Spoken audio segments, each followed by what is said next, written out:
Board of Douglas County Commissioners, 5:30 business meeting. We did have a work session earlier on supportive housing, and that was at 4, and the recording of that, of course, is available for anyone who would like it. There are paper copies of the agenda back by the door, and the full packet is available online. For the meeting tonight, first we'll have our consent agenda, followed by general public comment.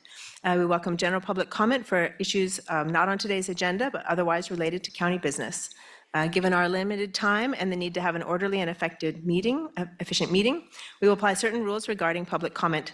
A recent Kansas federal court decision has provided some additional clarity regarding standards for public comment, and we have updated our practice accordingly. We will do our best to enforce these rules consistently and without regard to the point of view expressed by the speaker.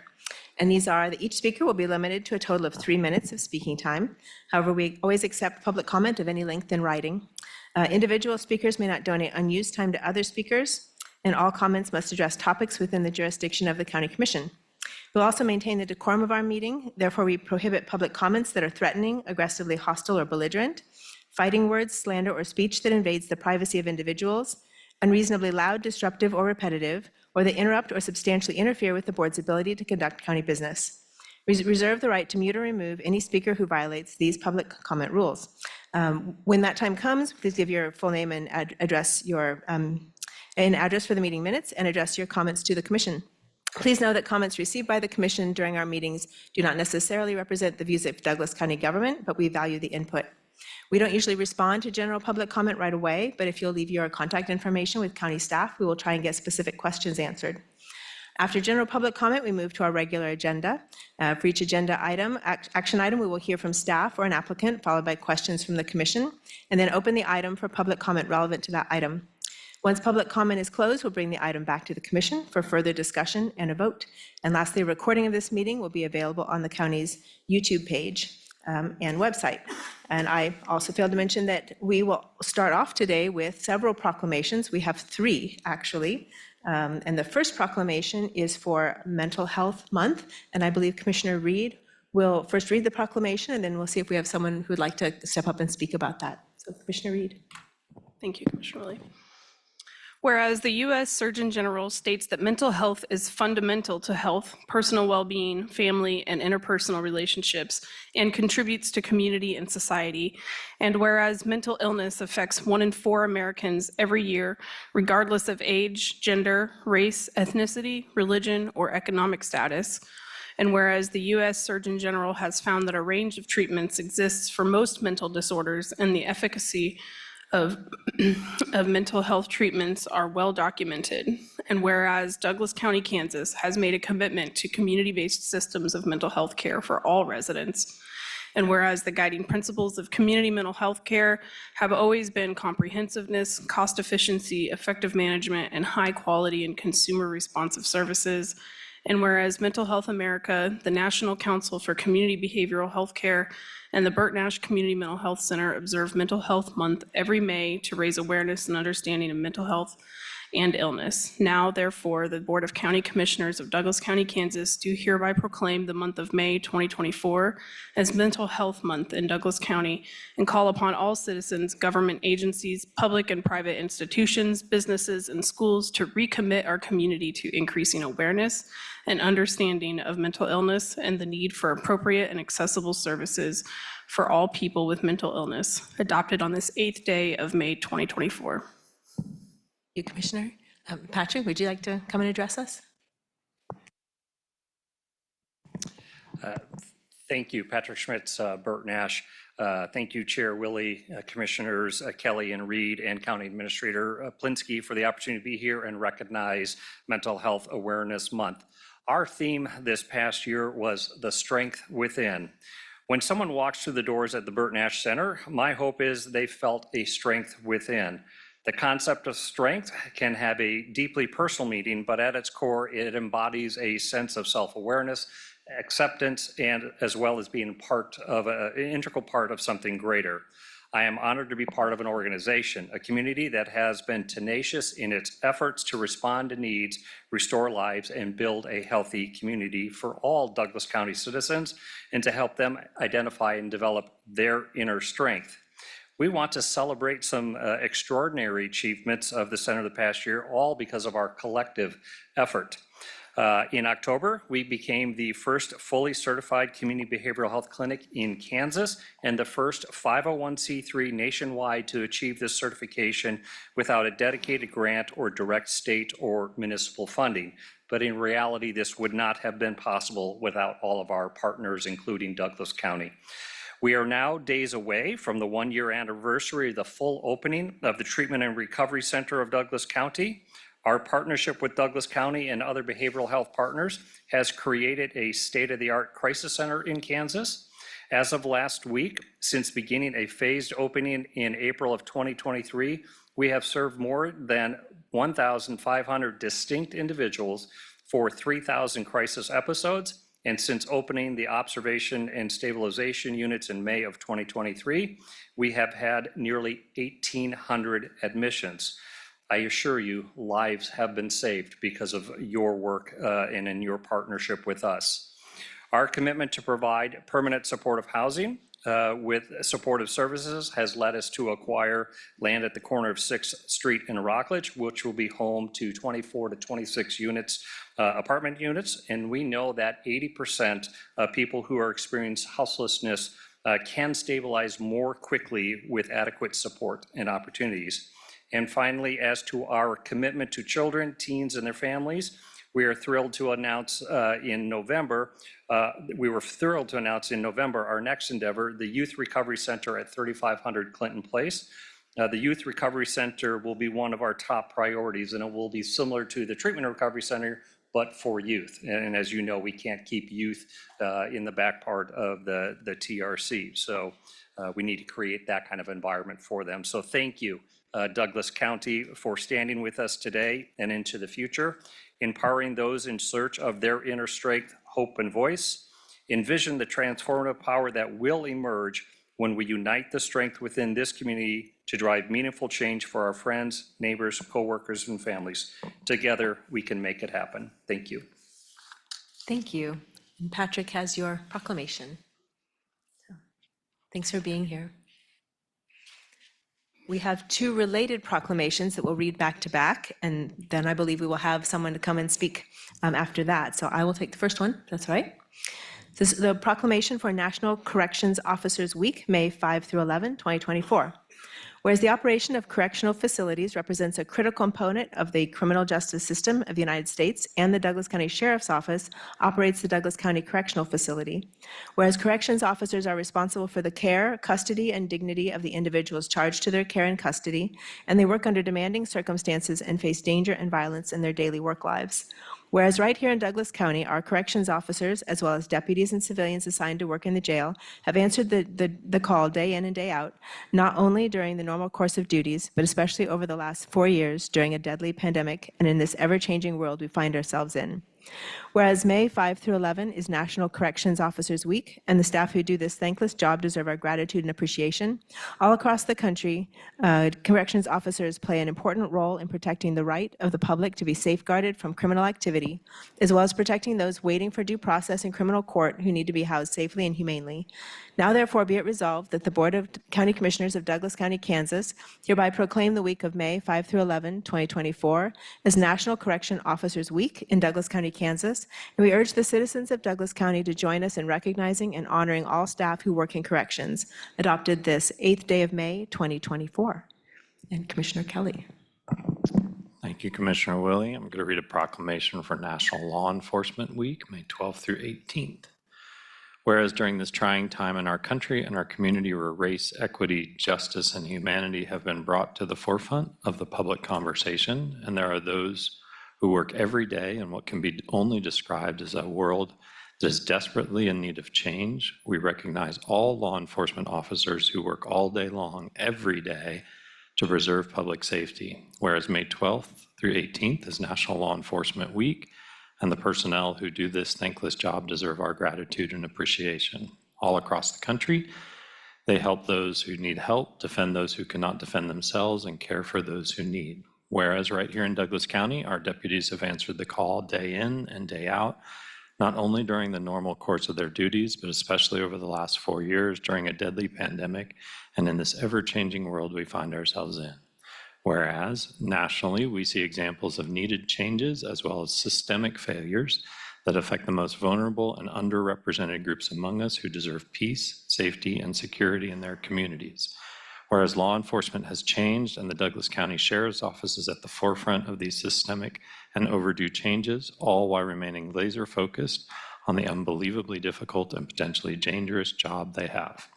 The Sheriff's Office staff has proven time and again that they will perform our work at an elite level, which the community consistently demands and needs. Now, therefore, it be resolved that the Board of County Commissioners of Douglas County, Kansas, hereby proclaim the week of May 12th through 18th, 2024 as National Law Enforcement Week in Douglas County, Kansas. And we urge the citizens of Douglas County to join us in recognizing and honoring those who work in law enforcement. Dale, will that be you coming up Yep, to it's speak? Captain Or Buchholz. Captain Buchholz, come on up. I'm Major Buchholz for the Sheriff's Office. Commissioners, on behalf of the entire Sheriff's Office, Corrections and Operations, we thank you for this recognition and thank you for your support very much. Appreciate it. Thank you, and we will have 2 proclamations here for you. Thank you.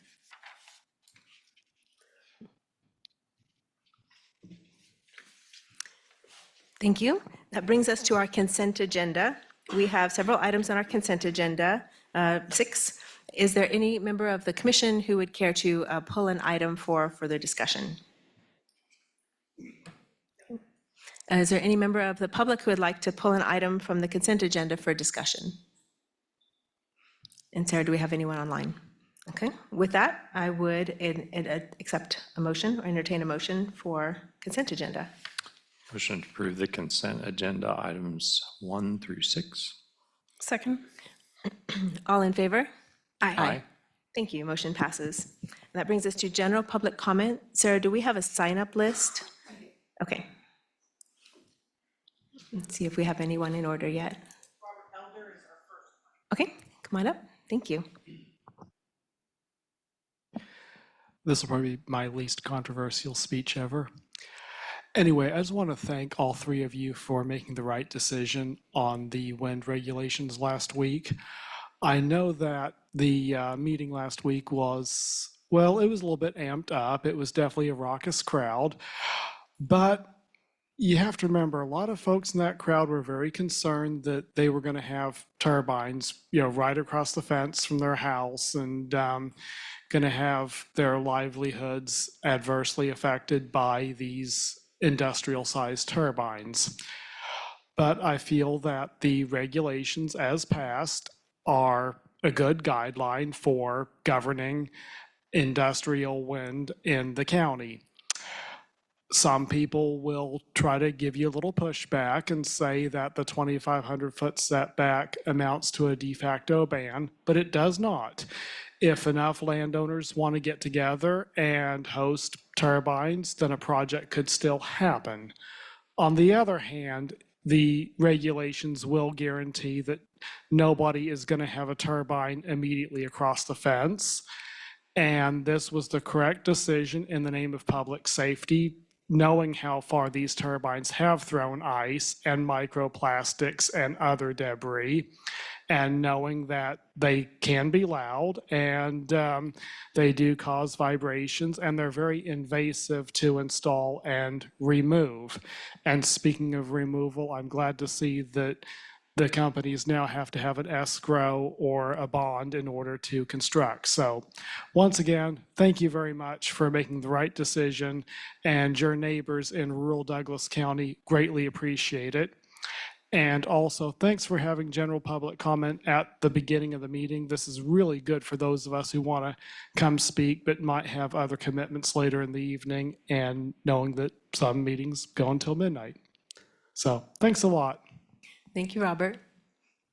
Sarah, who do we have next? Sue Herring. Okay, Sue, if you want to come on up. Hi, my name is Sue Herring. I have some questions here tonight that if, in fact, I can get some responses later, I would greatly appreciate it. Tonight, in all fairness, please tell me how the 3 of you or any benefit to your constituents in Douglas County. Last week, the poster child for the administrative state, Sarah Plinsky, an unelected appointed bureaucrat, helped orchestrate, along with the three of you, the arrest of Justin Spies, violating his First Amendment rights. The arrest, being illegal, will be a case going to court. You did nothing to stop her.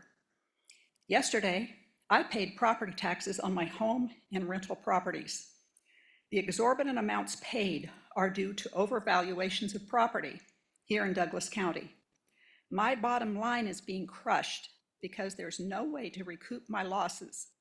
In good consciousness as a landlord, those losses can't be remediated by raising rents to the extent needed. In fact, the rate of increases in our taxes exceeds the rate of inflation. You've done nothing to change those valuations. What, if anything, do you do about the published pages of uncollected property taxes that's published in the Lawrence Journal World? Why should anyone keep paying property tax when you do nothing to collect what's in arrears? The City of Lawrence has an idea to create a place for everyone, budgeted at $267 million.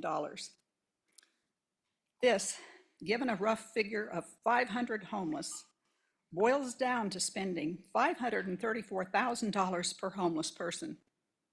No wonder Douglas County, by way of Lawrence, is being flooded by homeless people. To the best of my knowledge, you've done nothing to rein that in.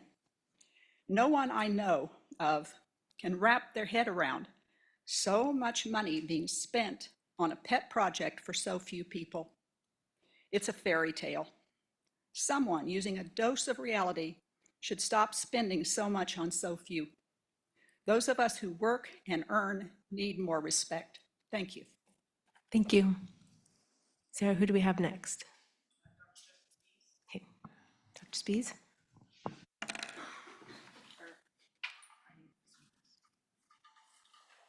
All right, my name is Dr. Justin Spies. I've been censored the last 3 weeks while speaking up here, and I was unlawfully arrested here last week for the sign I was holding during the meeting because I said unfavorable things about you commissioners. Shannon, you justified censoring me here 2 weeks ago because I was supposedly insulting Patrick Kelly's character. Why do I have to be respectful to you guys? You weren't respectful to me during COVID when I told you that you do not get to make parental decisions for my daughter to wear a mask during COVID. You were not my daughter's parents when you mandated everyone wear masks starting at age 2. You also didn't bother to listen when I said that masks on children was child abuse, completely dismissed me as not possibly knowing what he's talking about. Why should I have to be respectful to you all or anyone in here? Why? I'm not obligated to be inclined to be a certain way towards you at all, and I'm especially not required to be respectful towards you all in order to be able to speak in here. My freedom of speech is a God-given right. It's not a Shannon Reed given right. It's not a Patrick Kelly given right. It's not a Karen Wiley given right. And it's definitely not a Sarah Plinsky given right. So question, if someone were to say in here during general public comment that it's a pandemic of the unvaccinated, would you consider that to be fighting words? Why or why not? Would you prevent them from saying it because it's offensive to proud unvaccinated people like me? Would you say that it's insulting to say the pandemic of the unvaccinated? Would you allow it? You did that. You did allow that to be said during COVID, essentially putting a target on all unvaccinated people, but that was no problem. But I come in here and say women have more balls than Patrick too, and I get censored and arrested for having it on my sign. Get some perspective and get a grip. Have some thicker skin. You guys are public figures, and you're all un-American. So you all get to control the narrative. Positive, respectful things are allowed because they make you look good. The truth, however, is forbidden. And the truth is, women have more balls than Patrick too. And I want to know why last week I couldn't stand up here with this exact same sign, but I can right now. Why can I say women have bigger balls? Women have more balls than Patrick too right now, and you're not turning my mic off? Why? What's changed? 1 week ago, I was arrested for this sign, and now I'm just allowed to sit up here and speak now? Why? Do you think that chills speech for the public? Sometimes you can come in and say shit. Sometimes you can't, depending on your fucking feelings getting bruised and hurt and your ego hurt? You know how much money it's gonna cost me for that fucking arrest, for standing here with my sign?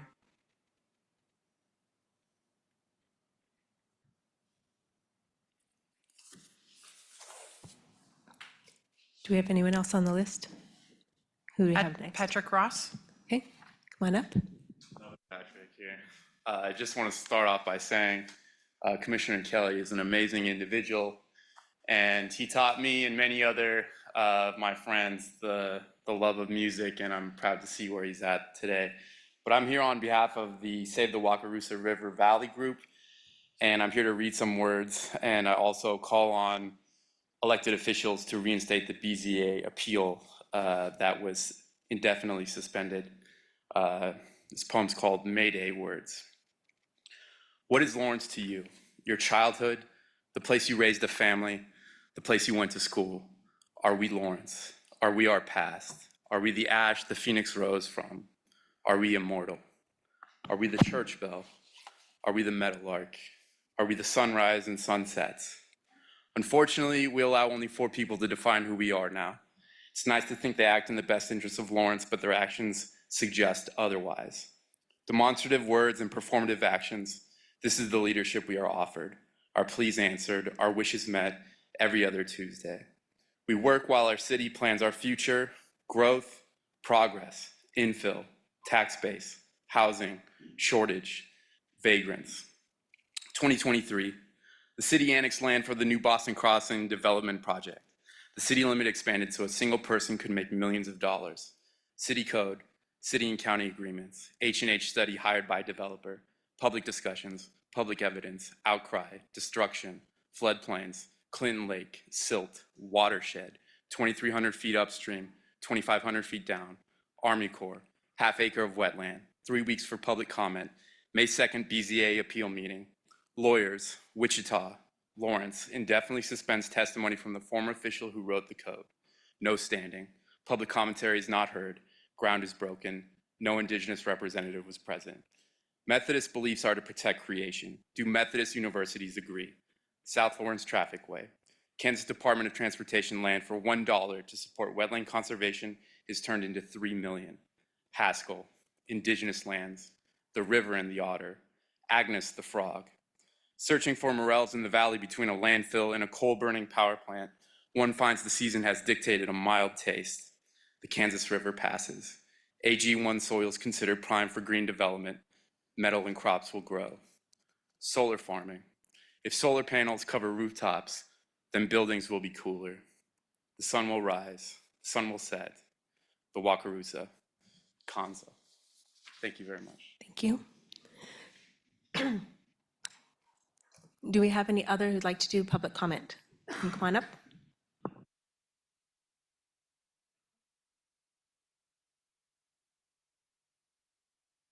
I left my sign at the back of the room because it seems you guys have maybe learned your lesson.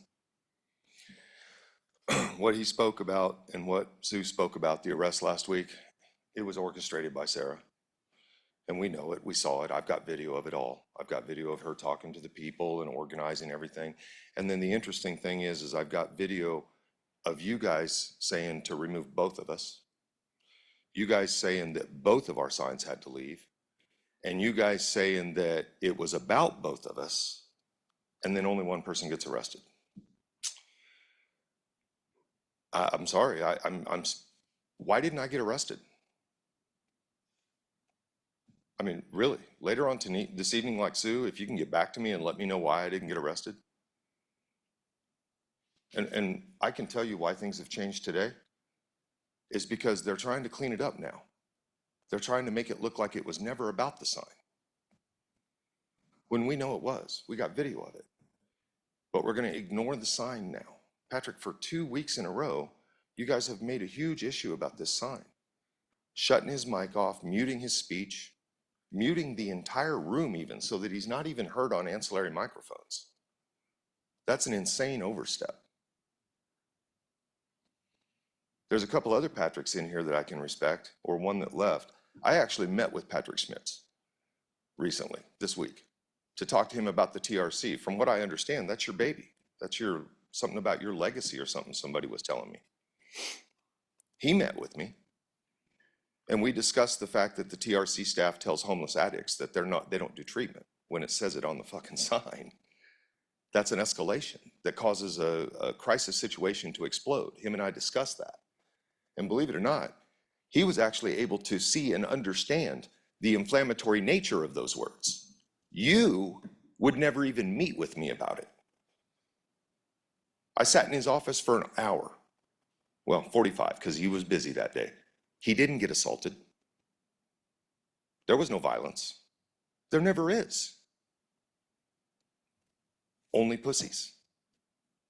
And that's the problem. You guys need to, like, grow a pair, really.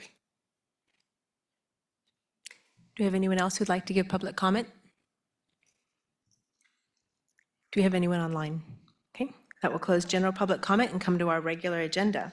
Our first regular agenda item is to hear about A Place for Everyone. And that, Jill, would you be kicking us off? Which this also is somewhat of a continuation of the work session that we had earlier today, which I would highly encourage people to listen to. Commissioners, as outlined in the cover memo, what's being asked of you today is to consider adopting resolution number 24-09. For the city of Lawrence, it was resolution number 7540, adopting A Place for Everyone as the community strategic plan to end chronic homelessness. The city of Lawrence adopted the plan unanimously last night, and we're asking both commissions to adopt through resolution, making this plan, our strategic plan, as I said, to end chronic homelessness in our community. Because we are using it as a strategic plan, it is not a formal commitment to the estimated cost to implement the plan.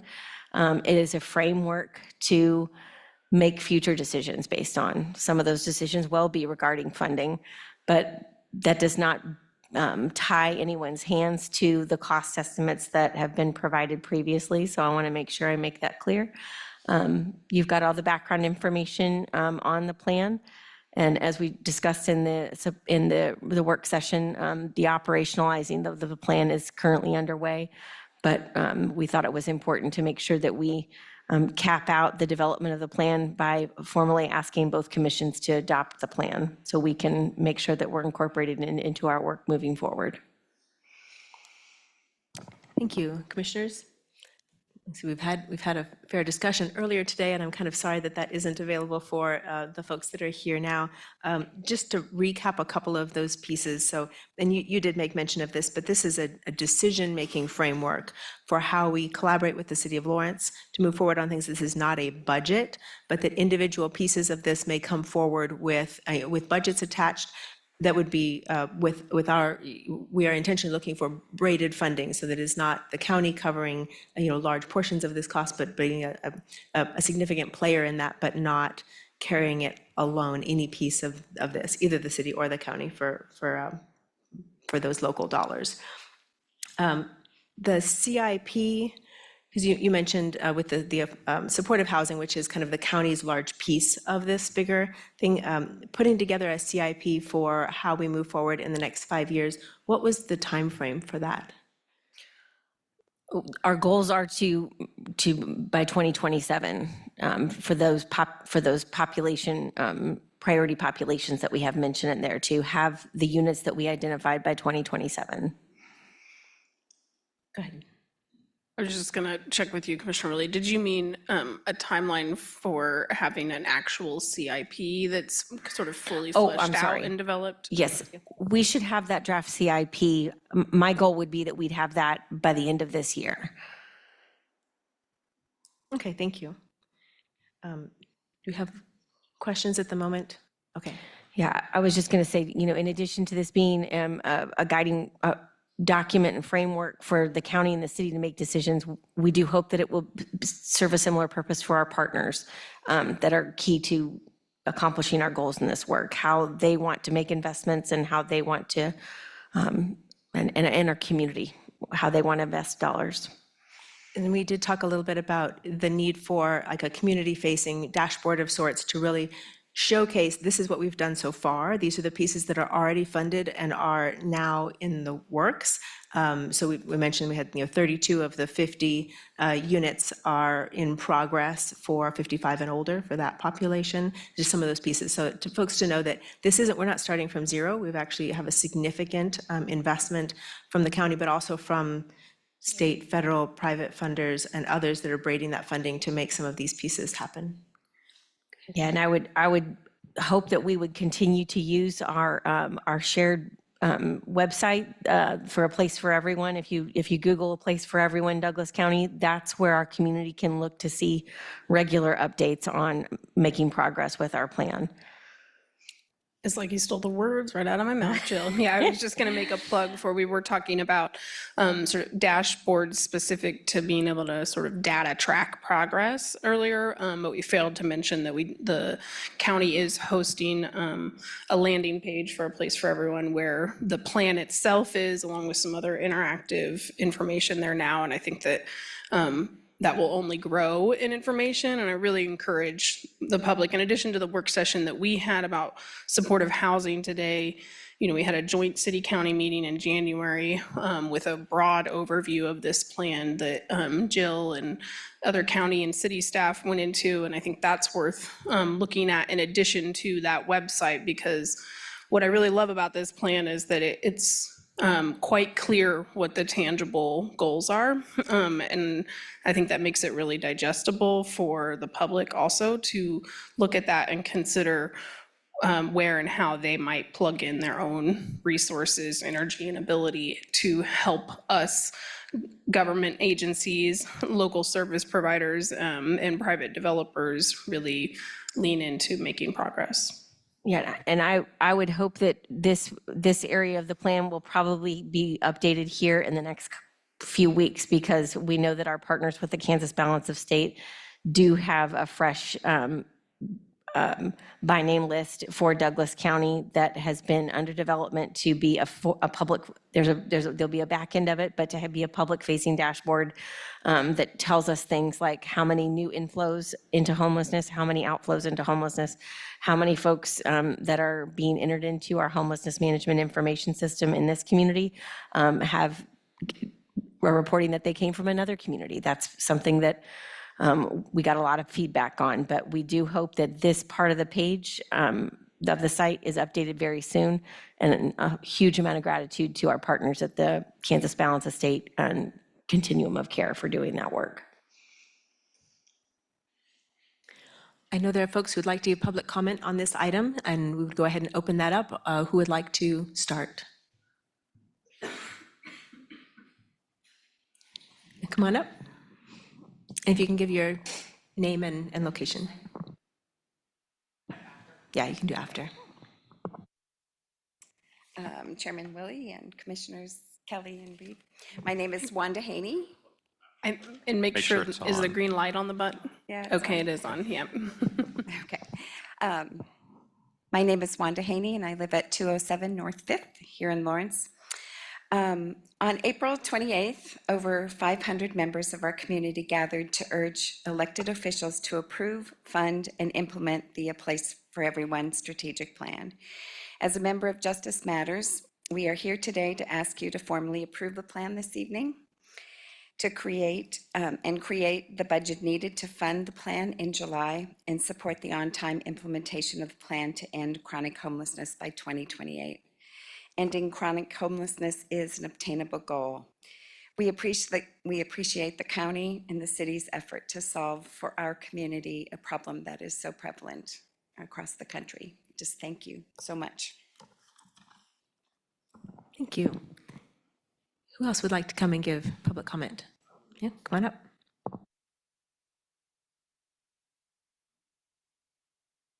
I have a 3-page paper back there that I wrote out, but I don't need it. Because my name is Rick Renfro, and I live at 1178 East 1150 Road. Can you get close to that mic? Yes. Thanks. I might start dancing then, I don't know. So I've changed my whole speech that I was going to make tonight. I was going to bring up all of the questions that you guys had during the work session. Where's the information about telling us how many we're going to have and how we're going to account for it and who's going to pay for it and all those kinds of things? And I think the answers were very well put out by Jill and the whole committee.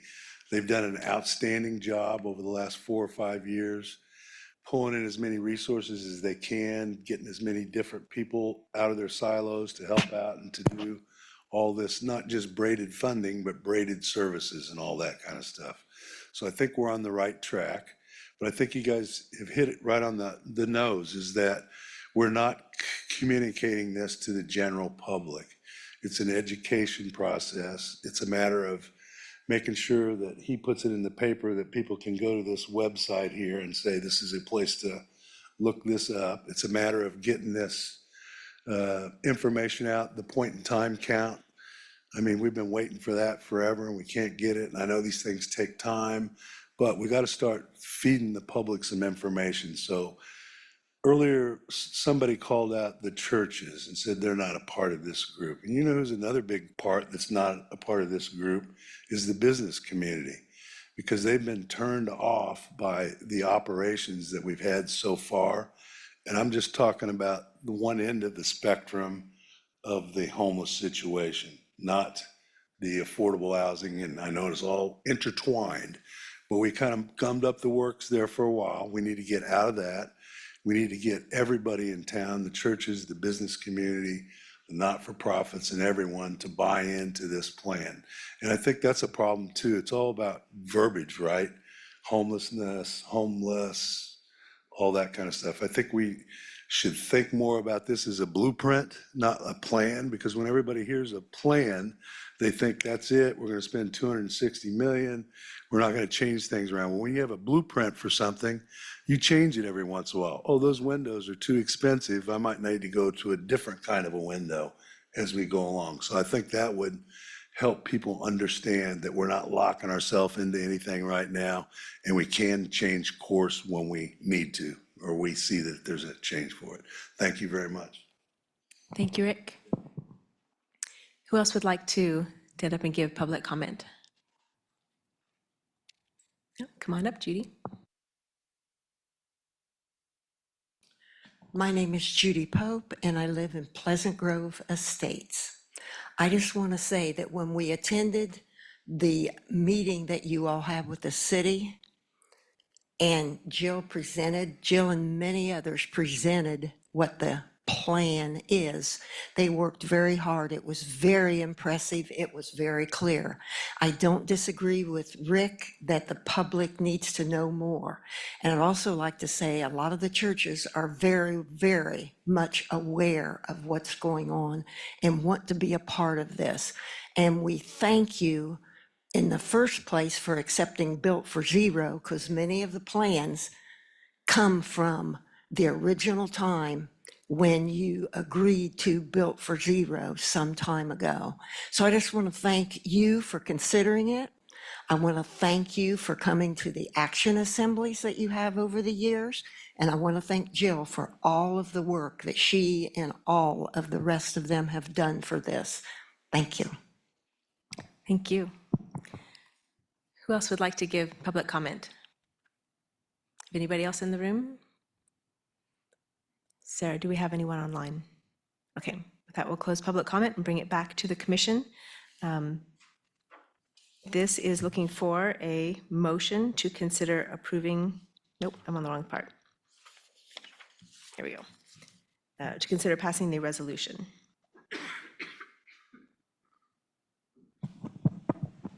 So maybe just echo a little bit of the gratitude that's been expressed this evening, and not only to staff who's done such a great work and the many partners that have done great work, but also for our many community members who have stayed engaged. Let's not pretend for a moment that everybody is 100% behind this plan, right? And that everybody has equal feelings about how we work with the unhoused and how we handle these things. So this is about having conversations and meetings just like this to talk it through. I appreciate Mr. Renfro's discussion about it being a blueprint, and I think we've said that a lot tonight about how it is adjustable from this point forward, that we'll learn as we go. And I hope we all listen to our fellow community members who are saying we can learn more about this. We can engage in discussions about it and try to figure out the best path forward. But we know mostly that we need to help those who are most vulnerable in our community find housing as quick as possible. I do appreciate staff's work, and I appreciate so many community members being involved. And echo that and just ask community to stay involved. This is the beginning and not the end by any means. And that it's going to take work within our families, within our neighborhoods, within our communities, within our faith communities, as well as nonprofits and government. So just recognizing that there is plenty of work to go around and that all players are needed. And I'll just add that I'm really proud of this work. I think that it has been a process that has been grueling and maybe hard to follow for some folks at time. I think any good process kind of is. And, you know, if we are, if we're good at sort of staying in it and really receiving that feedback along the way, then I think we come up with a product like this that is representative and quite clear, and also nimble enough to be able to really learn and adjust along the way as we need to, as fellow commissioners have said. So I'm just super proud of our whole community for getting to this point, and proud that while this has been in progress, so have many of the goals that are outlined in here have been in progress, and we're able to recognize that we still need to go further, and that there's some gaps we maybe hadn't identified before that now are much more clear and visible to us. So I'm just eager to really see the work continue, and to hopefully have more and more community members from sort of every walk of life and every sector that has been mentioned here really feel invested in this as a community solution to a community problem, and that there's value in focusing on the highest acuity, most vulnerable situations in our community, because if we can figure out how to crack that nut, then we are able to make all services and all programs a lot more accessible and comprehensive and effective for all people, if we figured out how to make it all of those things for the most difficult situations that have all these layered boundaries and barriers that we are trying to effectively remove. So I'm looking forward to the continued work, and really proud of our community for investing so much time so far to get us to this point. And if commissioners have no further comments, I will make a motion to adopt the joint city-county resolution number 24-09 / number 7540, adopting a place for everyone as the community's strategic plan to end chronic homelessness. Second. Have any further conversation? All in favor? Aye. Thank you, commissioners, and thank you very much, staff. And Jill, I know that you have championed this from the very beginning, and appreciate all of your work and ongoing. That brings us to our next. That brings us to our next item, which is the Judicial and Law Enforcement Center remodel update. And I believe we have Jay Zimmershed is going to walk us through a presentation. Well, while Jay's coming up, I think this continues our theme of plans that continue to evolve and change. And this is an update on the schematic design process for the JLE remodel and addition. Good evening, Commissioners. Jay Zimmershed, Director of Capital Projects. I'll be brief. We have with us today our selected design team lead, Jeff Lane from Trainer Architects, and Tim Ockingay from the selected CM at Risk for the project. Jeff will be doing the presentation. I'm just here to kind of kick it off. I can tell you in review of the information that's been done, it's really impressive number of variables that this team has brought together to provide us with a plan that solves as much as we can today and gives us a plan for future. So it's very much looking into the future, anticipating how the county would grow and evolve this process. I think you can see there's a number of user groups here. They've been very active in giving us feedback, and so we're thinking we're addressing their needs, and for the most part, they're very happy with what they're seeing. So I think the project is on a good path. With that, I'll turn it over to Jeff.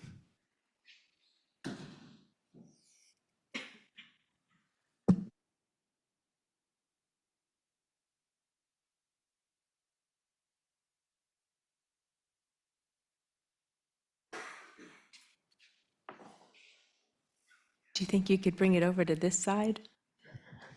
Sarah told me I had to put it here, but yes. Oh. No, I'm joking. Everything's my fault. No, I did not. Very clear. No, Sarah, that was not meant, the other, sorry about that. Oops. I'll get you. You can come over and check it out. That was a little bit. Can you get it up? You got it. Almost. Close.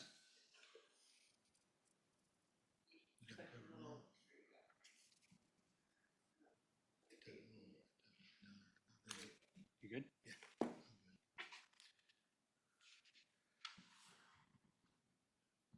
I'll wait just a minute. And Sarah, my apologies.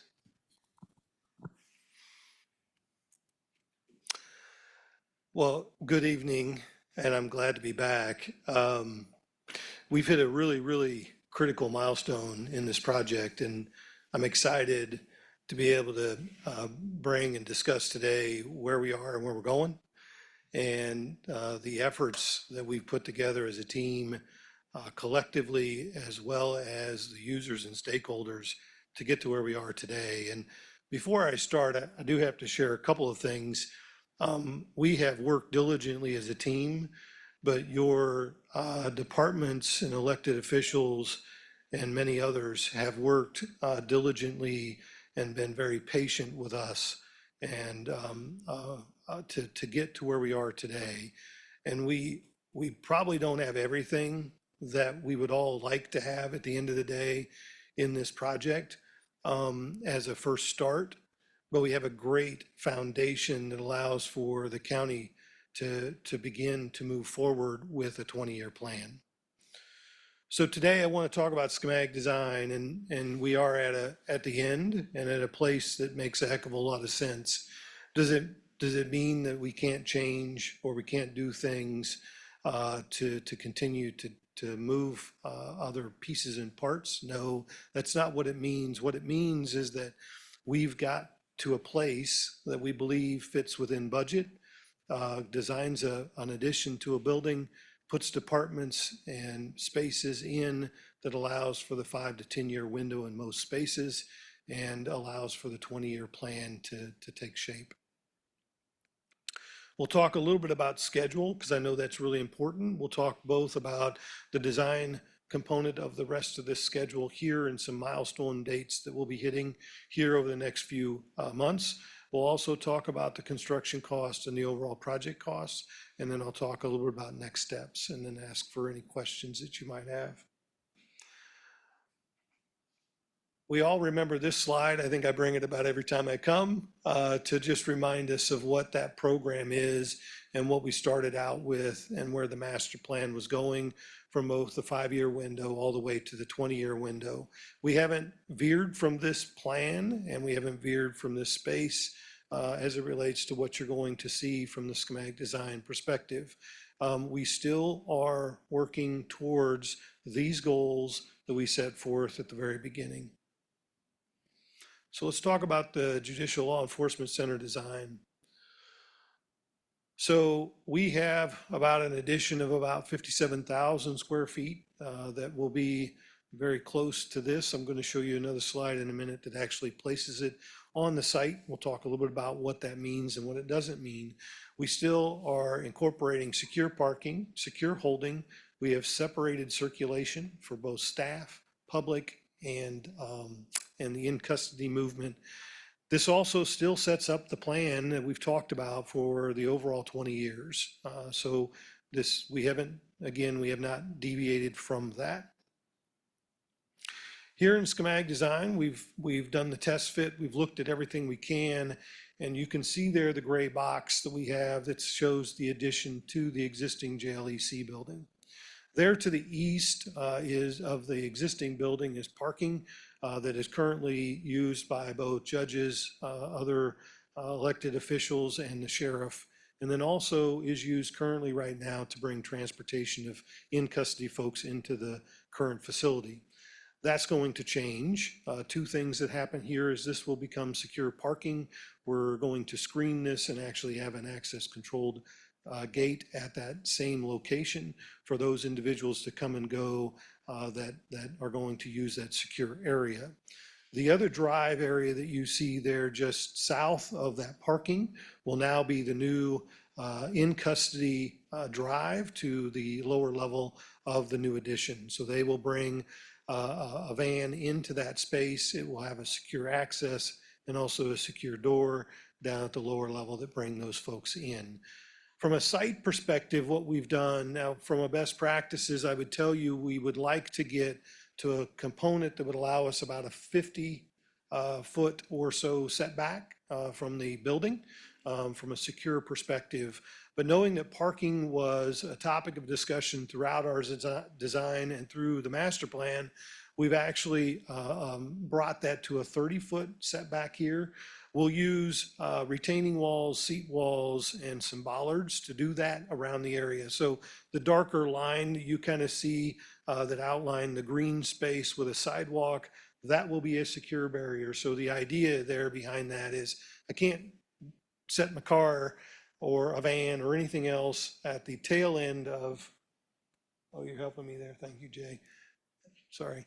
At the tail end down at one of these ends and rev my vehicle and speed and run into the building. The idea is the retaining wall and those types of things will actually stop that from happening. We'll slope the grade. We'll do some things there from a planting perspective and those types of things. But also what this does is it actually then begins to bring everybody to the public entrance that we're going to continue to remain here. We are going to work the parking a little bit in this area here to capture some additional handicap parking and some other parking based on what we're doing from the site perspective. We have not impeded or done anything to the park itself. So at this point, we've stayed as far away from that as we can on the site side. So here is the lower level. The lower level of the existing building is, as you can see, this area here.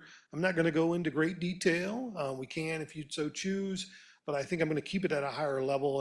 And so I'll just start with one item. If you see something in the existing JLE that is of the gray tone of this color here, that means we're not planning to do any work in that area.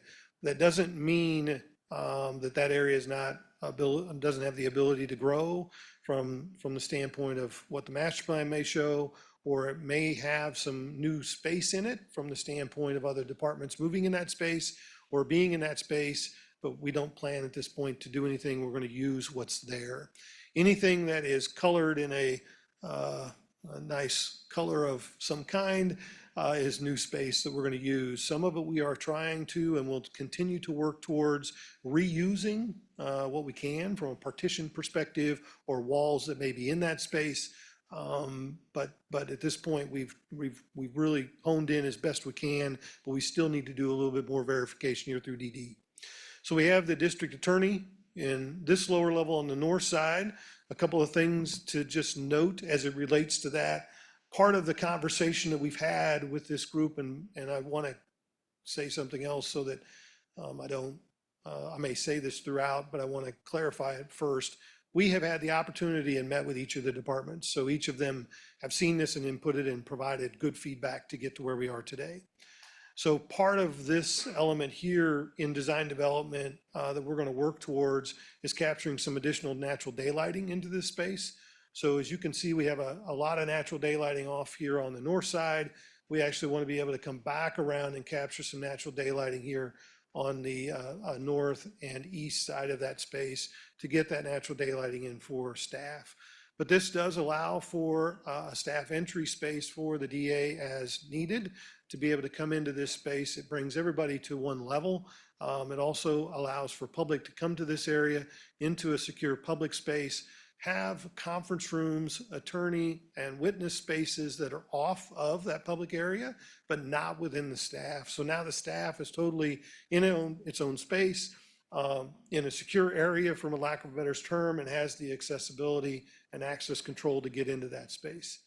We are allocating some additional space here for a large conference room space, whether that's prepping for a large case, whether that's trying to oversee evidence that may be brought for a case that needs to be reviewed. It can be locked. It can be done in a great way to allow for secure access and security for the district attorney.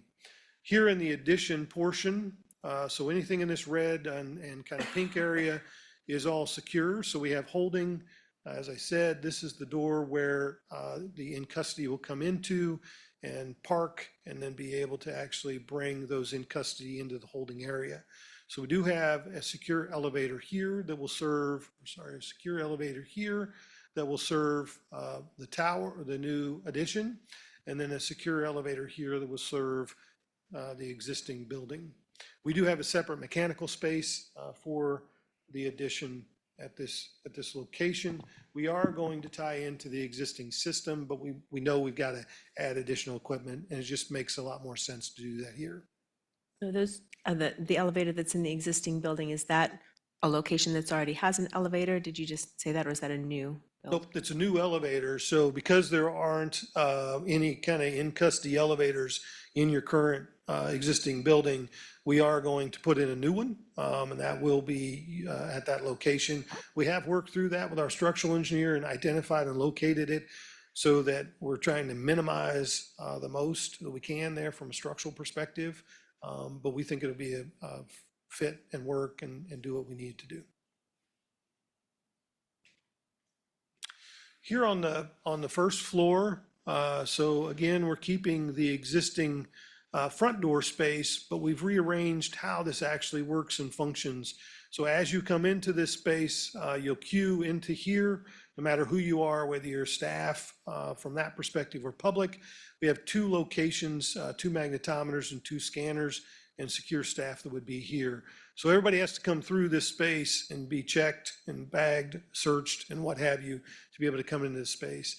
With this facility, I would share with you that 2 scanners and magnetometers probably aren't as necessary as maybe you'd want to think about, but you do have some high volume days that occur. Plus, what we've also seen from a best practices perspective is a lane that I would like to call for staff, a staff lane.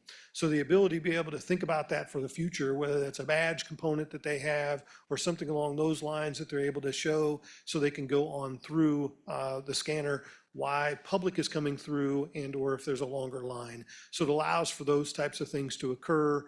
Plus on jury day, from my understanding and conversation and observation, there can be up to 250 folks that come in. So being able to have that, to be able to move people in is, I think, a very, very good thing. Jeff, I think on the last slide, when you were talking about the district attorney's office, I thought I heard you mention that there was like a secured entrance, and I took that to mean from the exterior of the building, right? From the secured parking area into it. So and maybe you'll get to this, I guess I'm just curious, is that strictly for district attorney's office staff, that particular entrance, and there may be another one that's specific to judges? Because you were just talking about how staff and public will come through that other main entrance. So I just want to clarify if there are exceptions to that, which based on what you said in the previous slide, it sounds like there are. Thank you for the Thank you for the question and the clarification, because I did miss a couple of items that I need to make sure I clarify. So yes, the idea behind this entry is for district attorney and staff. So one of the things we chatted with them about is they are background checked.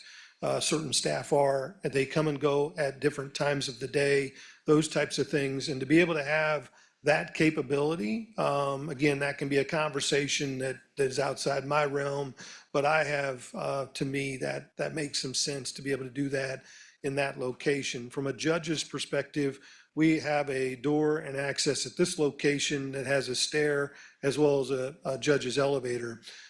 So that all judges will move through that to get to the rest of their floors and their spaces. When I talk about staff coming through the public space, in my opinion, and from a best practices perspective, is there's probably quite a few staff that work here at Court Services and other areas throughout the building that will come through this public space and public entrance. Does that, yep. Can you go over the total number of elevators you're talking about here? Yes, I'm only adding 3 elevators. 4, sorry, forgot I have a public elevator too that's right here because we need that from that perspective. So, What? so we currently have 2 elevators, so we will move to 6? So you currently have 3 elevators. You have 2 at this Okay. location, you have 1 here, so you'll end up with 4 extra, so you'll be having a total of 7 elevators. Okay. That's part of the secure movement conversation, is It's going that, to take me a minute to take that in, so you can go on with the conversation. We may circle back. No, understood. Good way to get there. And I can explain as we go along the need for them as we move forward. Court Services at this location, so new space here as it relates to how public and staff interact at this location. What I will share with you is as we've talked through this with Court Services, we are planning to reuse most everything that's in that space from an office perspective. So there are some new partitions. The entry and public space will be new because that is the courtroom space. But because of how they operate and function and some of the other things we were able to do, we are able to use all of those offices as they are and some of the things in that space there. We then have the clerk space at this location, new jury assembly space, a self-help area, and a law library. We also have a staff common space here for staff as well. So trying to capture a space that staff can go and grab a bite, sit for a little bit, take a breather, use some staff restrooms if they so chose, so they don't have to come back and use the public restrooms here. We have splattered a little bit of some additional staff restrooms in some areas here for staff so that they can have that private ability to be able to use a restroom space in lieu of having to come back and come around to the public area. And I don't want to jump ahead if you're coming you're to fine. get back here, but juries would also be using the staff bathrooms, so that they would not be using the public restrooms. Correct, and that's part of the other reason why we've added some of them back in these areas. So for instance, they have a restroom here if they're in the jury assembly space. If they're in deliberation, we have restrooms at this location and restrooms in this location. Part of it's to be able to have some conference room space, but also to have some dual acting space that can work or function both as a deliberation area as well as staff conference space. How many jury deliberation rooms are there? So currently what we have right now is we have 1 for every 2 courtrooms with then a multi-space that is served as a conference room on each level that can also serve as a jury deliberation space. So we're going to set it up with the audiovisual and the technology that's needed, but it's not totally just used for that space. And if you remember us, when we started the master plan and the programming, we talked about having some spaces that would be utilized by a multitude of folks and or staff abilities, right? And so the ability here is we have that, we right-size that space to work both from a staff perspective as well as a jury deliberation space. So if there are, so for instance, this courtroom and these 2 courtrooms will have the capability of being a jury capable, This courtroom will be for 6 to 7, and these will then be for the 12 to 14. So the ability to be able to say, I might have 2 cases happening on that floor. So if that was the case, then I can utilize this conference room for that jury deliberation space in lieu of loading them up into an elevator and taking them to one of the other levels for jury deliberation. Does that make sense? Yes. Yes. Okay. And you know, the code here is really hard to read, both on here and on ours. So backing up to the yellow in the northwest quadrant there, orange, did you say that was the law library and the self-help station? Yep. How does that compare to the size of that space now? Killing me. I get to say that, but I'm just, anyway. So this is probably, so this is the law library space right now.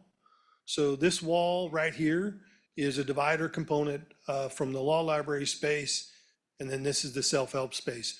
One of the things that we've tried to do here is we've talked with staff is we still want the ability to be able to have a connection, right? So we have some space within this law library that serves attorneys that want to come and be able to have a private opportunity or be able to study or wait or work on some things while they may have another case or another bank of cases that may be occurring within an hour or 2-hour time frame. In lieu of going back to their office, they can come here and they can actually sit, do the work they need to do, and then be in the courthouse. So I'm going to answer your question in just a second, but I want to I pulled it clarify. up, Jeff, if you want to. Huh? I pulled it up. So the current space is 613 square feet, and it will, the current need, though, is 1595. Right. So, And and let's remember, like, we added self-help with like one office. So, I was going to mean, say, you currently don't have self-help other than an office space. So we have now office space, volunteer space, and space for public individuals to come in and gather and do work in that space. And the library space, do you have that pulled up also? 613 square feet. That's the library. That's the library. What's the self-help space? It's then? like 50 of that because it's just Of one that, office. okay. Yeah, it's. Thank you. So we have 4 courtrooms here, judges' space and jury deliberation, both on either end. Other thoughts or questions as it relates to the first floor before I move on? Go ahead and move on. I'll come back. Okay. So then on the second floor, we have, again, the gray area that I talked about earlier. We did separate court services, and part of the reason, as we've talked with them, is they have 2 different groups within their area. One group is very public-centric, meaning those folks come and come back to their office and they meet with those individuals. They have another section or folks in a group that they don't meet with their folks in their office. They meet with them in some conference rooms or interview rooms outside of their office. And so this worked really well to be able to have this space here and still have a communicating stair. So staff can still move up and down and have a conversation. This staff group can actually move downstairs to the main level and be able to then interact and engage with their probation folks if they so choose, or who comes and visits on the client side. So those are things that we were able to accomplish here. And then this also gives them the ability to grow in the 20-year need, because most all of these spaces currently in the JLE that we've shown are meeting about the 5 to 10-year window in lieu of the 20-year window. So every one of them have that ability to be able to grow into space later on down the road. Court administration at this location, again, courtrooms here, judges and jury deliberation space here in a conference room, and jury deliberation space on that end.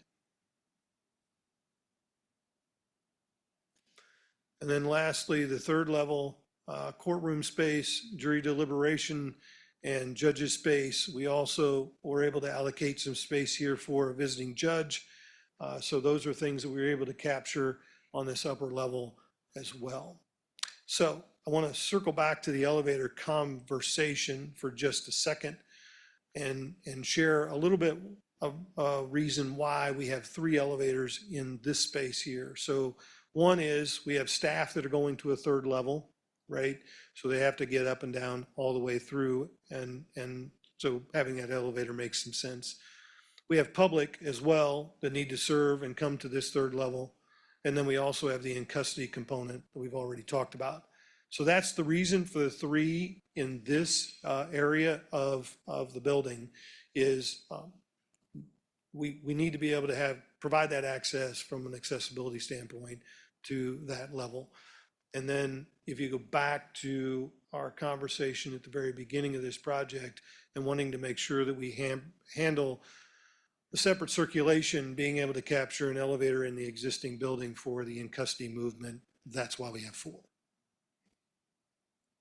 What kind of preparation does it need to be? We've talked about that in the future, it's possible that both the tower and the main part of the building could add another floor. So we've got elevator space, 7 of them.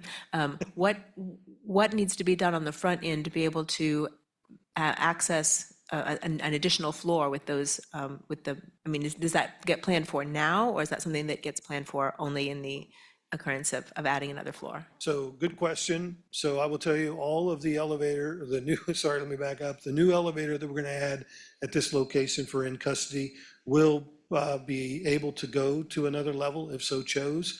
And these elevators will be able to do that as well. It will just you just have to add shaft as you expand.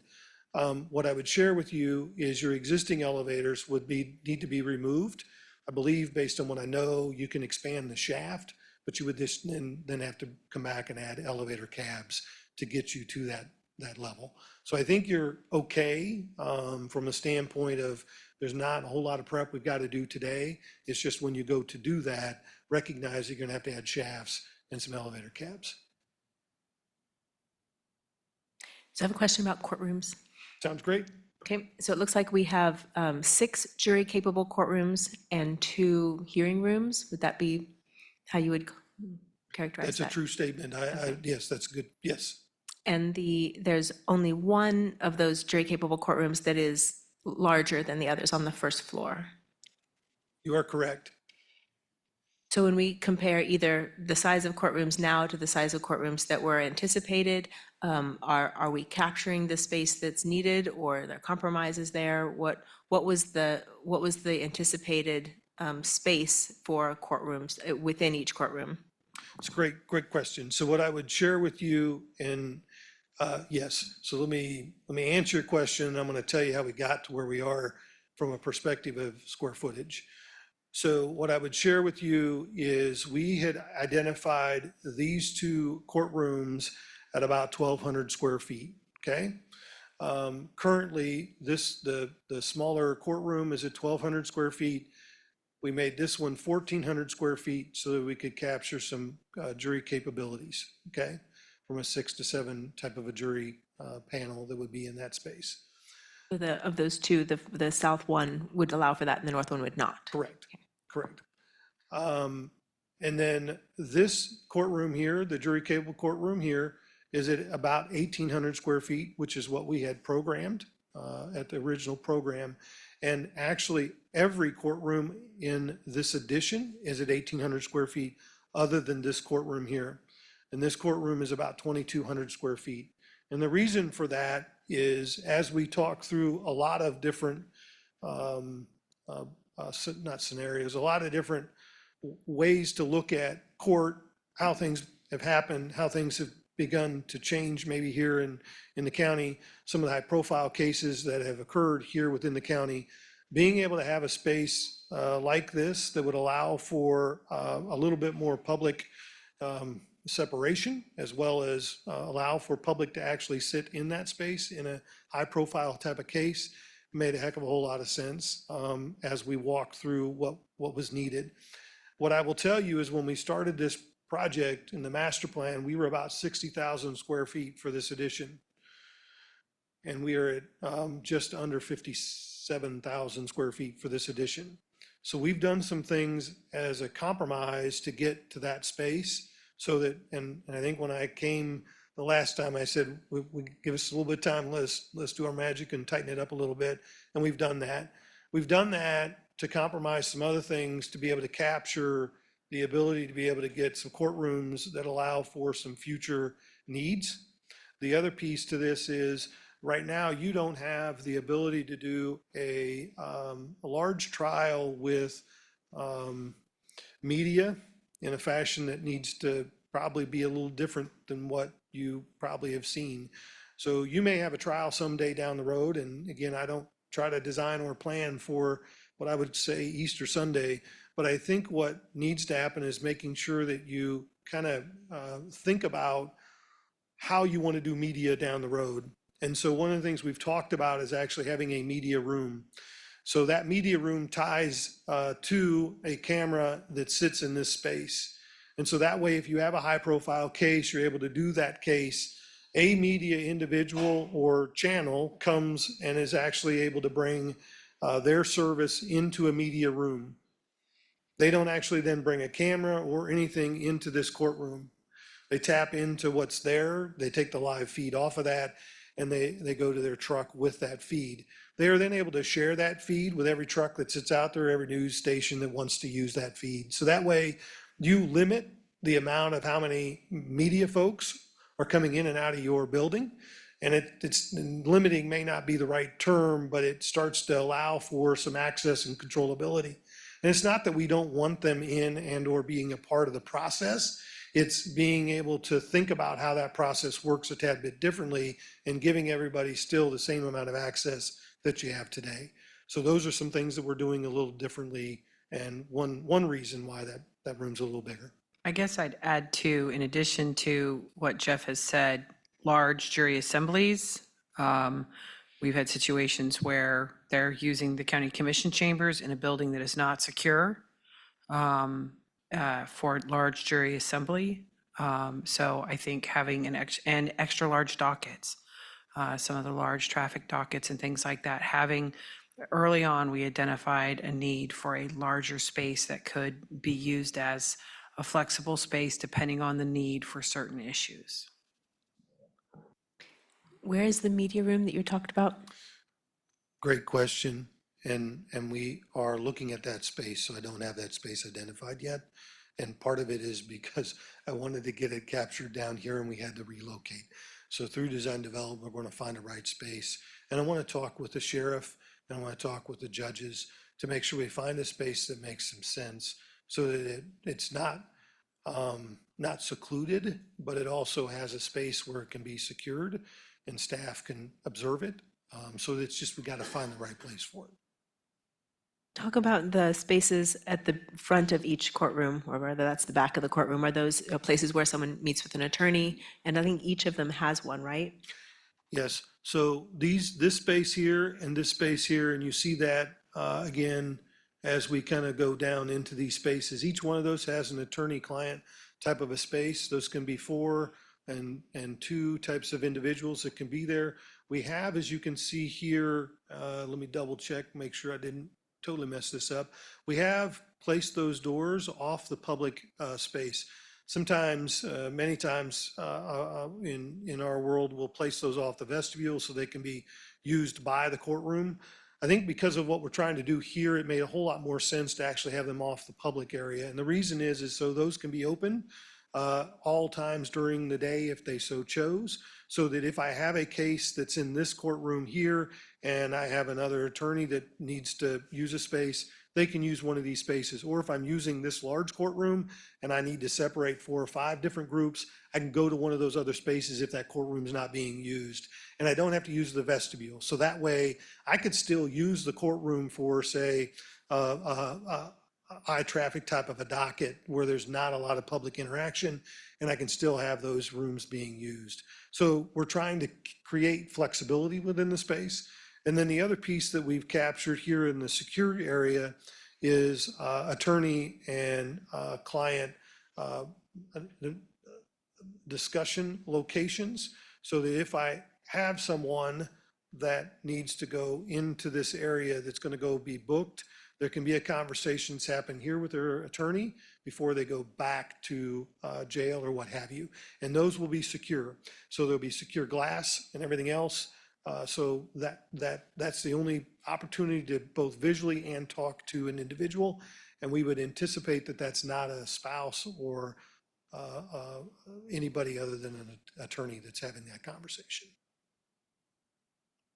How many, so we've got these spaces for, with attorneys, and are there two for each courtroom? I see some of those are green instead of blue. Is that a different space? So No, it's the same space. It's a color issue on my part. I apologize. two for each? Two for courtroom. each, yes. And then how many total conference rooms are there in the building? Wow, that's a great. Do you mean in this design or currently? Oh, okay. Hold, please, I'm gonna do some math. Okay, thank you. I can do the math. It just takes me a couple minutes. I don't have that right off the top of my head. Okay, I'll have another, and then I'll give somebody else a turn. I'm sorry. Early on in kind of pre-design, there was talk about having more movable fixtures. Can you have a movable fixture within the courtrooms themselves to allow for different kinds of assembly rooms? Is that still part of the conversation, or has that kind of gone away? No, so what we've done here is in each of the courtrooms, this bench component will be affixed. The jury box, in my opinion, will be affixed. There will be some movable pieces in there from an accessibility standpoint. These pieces here, from an attorney perspective, those are movable. So that allows for some movability. There'll be a podium and a lectern in there as well that will be movable. You could add additional attorney tables if you so chose. Most of the time, I like to make sure these are affixed, just because you never know what the public's going to do. But those are some things that we would do. But flexibility is still there to be able to do multitude of different types of court spaces down the road. I lied, I have one more question. Yeah. So in terms of ADA, which was one concern with the building that we have in terms of either judges, juries, anybody participating in the entire process, have we now kind of solved for that, or are there some issues that are more accessible than others? No, so each of our courtrooms will be ADA accessible, both from the public, staff, and in custody component. So they will be fully ADA accessible. We are working diligently to make sure that the rest of the building will do that as well. So I don't believe we're going to have an ADA conversation down the road. So juries and judges also?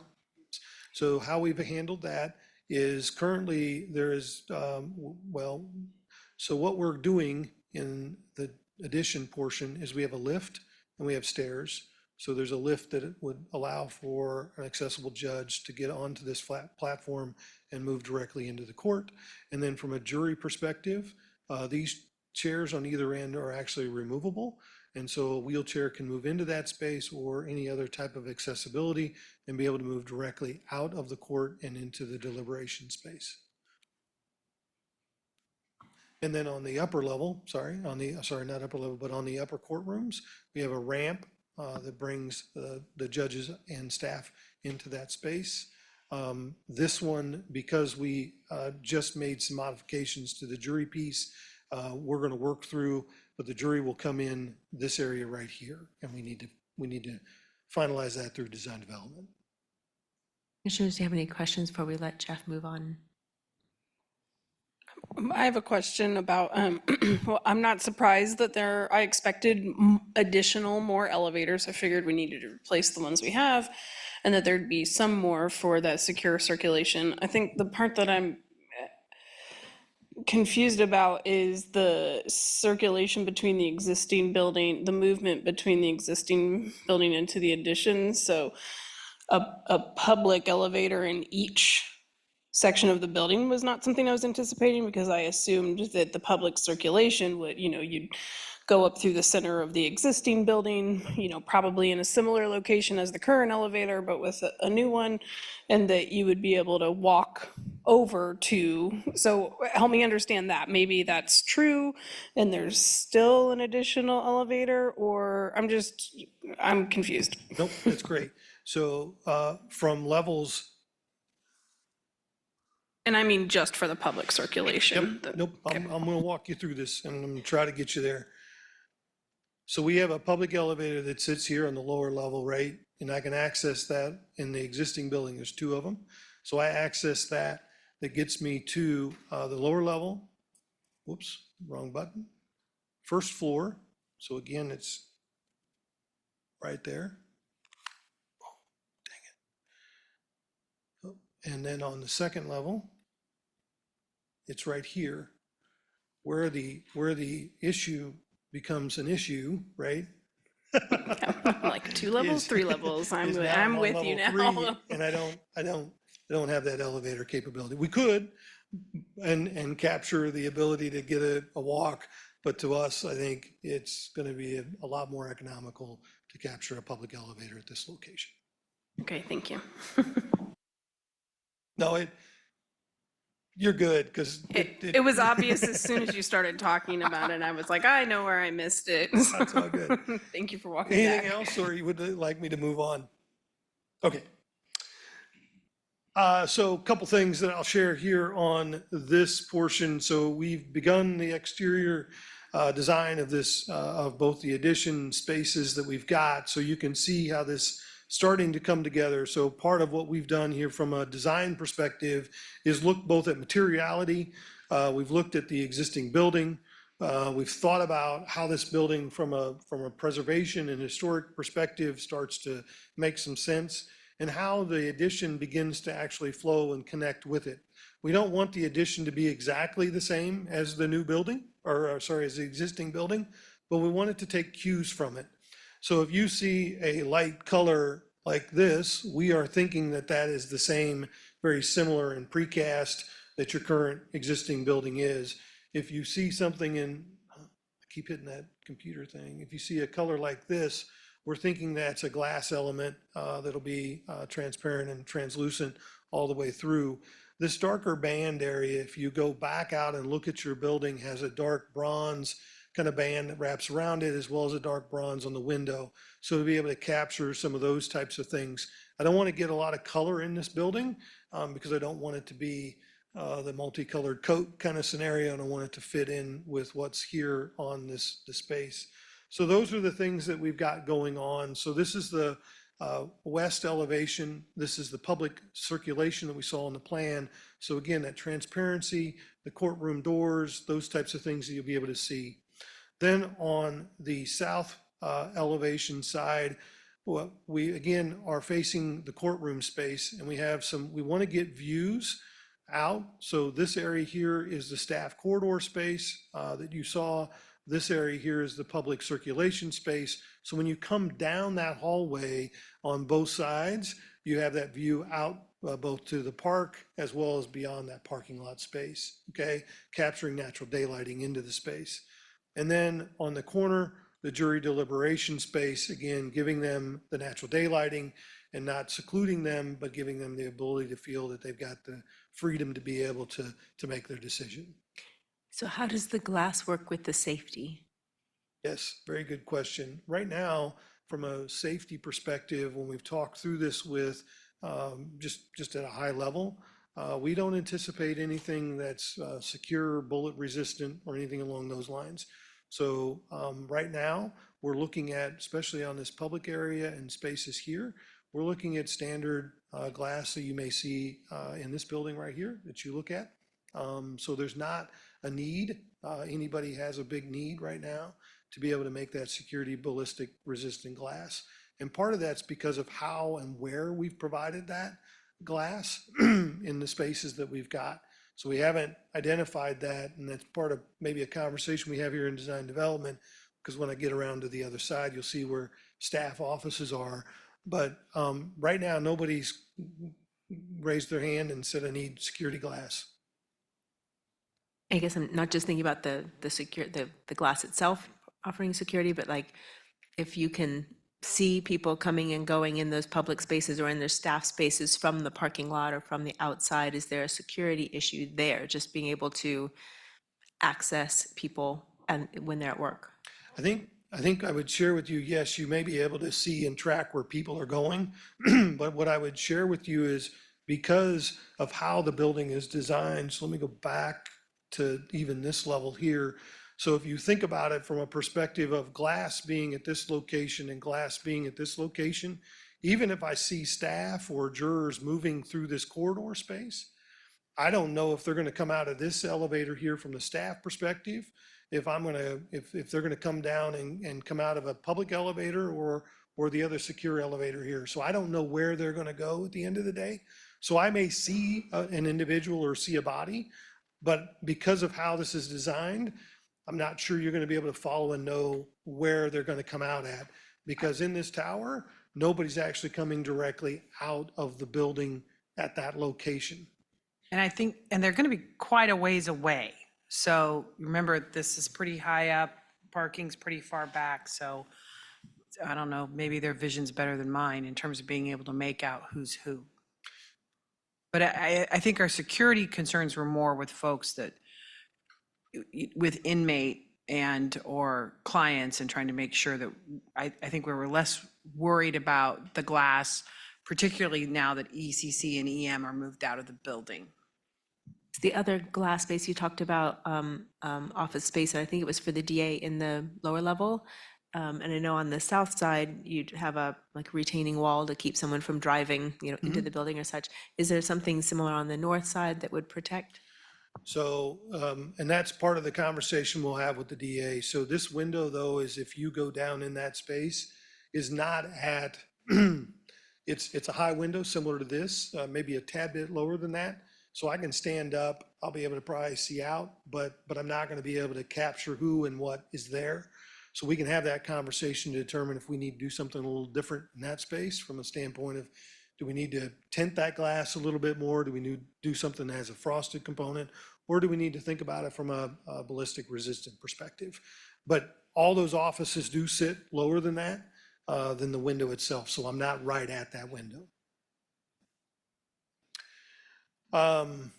So with that, then on the east elevation, you can see here with the office spaces and what have you, a little bit different window patterning from punched openings for office and other spaces that are back in that area.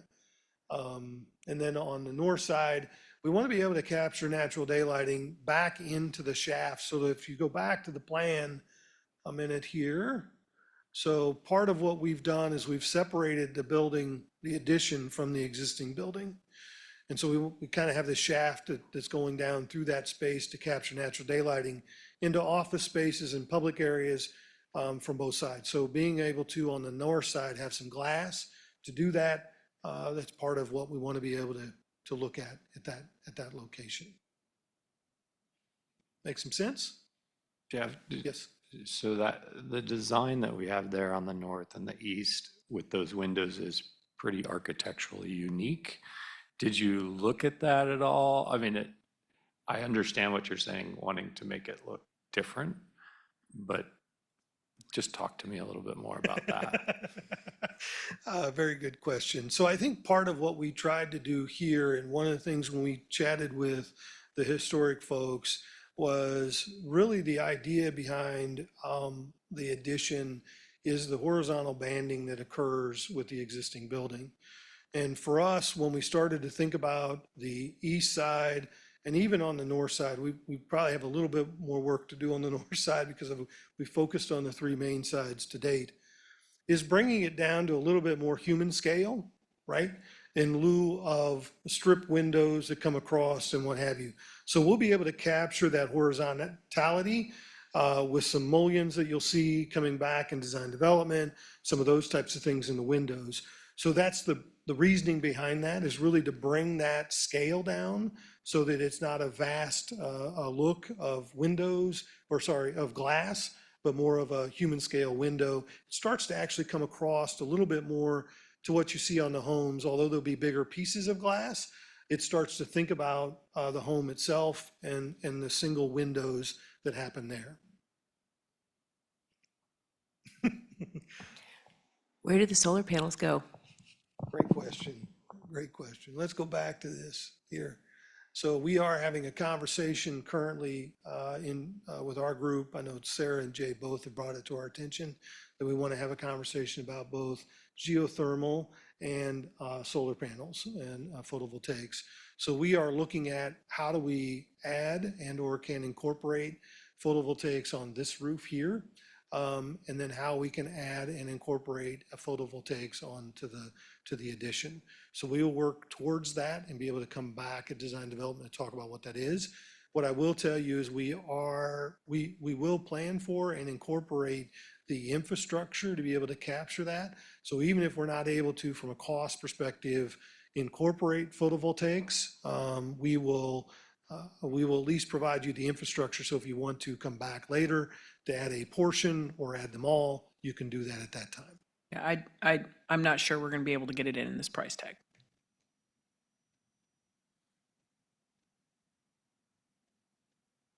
Let's talk a little bit about the public safety office design. So I'll get you a little bit oriented. So here is the current jail. It's right down the street from us. Thank you. So what I want to share with you is this is the overall master plan to get to the 20-year need. Okay, so the footprint that you see here today gets us to the 20-year need at the end of the day, both from the sheriff's perspective, dispatch, and emergency management. So I share that because part of what you're going to see here in a minute is a limited footprint that starts to talk about what's actually in our scope for schematic design. But I wanted to note that we have identified parking, we have identified additional parking here as well, and how the 20-year master plan begins to work. So it's not just we're going to go and build this piece and design this piece and we'll go figure out the rest later. It's been incorporated and engaged within the design itself from the site perspective. We don't anticipate actually incorporating public parking at this time. The parking that's currently here can serve the need of what we're going to do for this first phase. The first phase is separated by these two blue lines. I did that so that you could again understand what is in and what's not in at this point.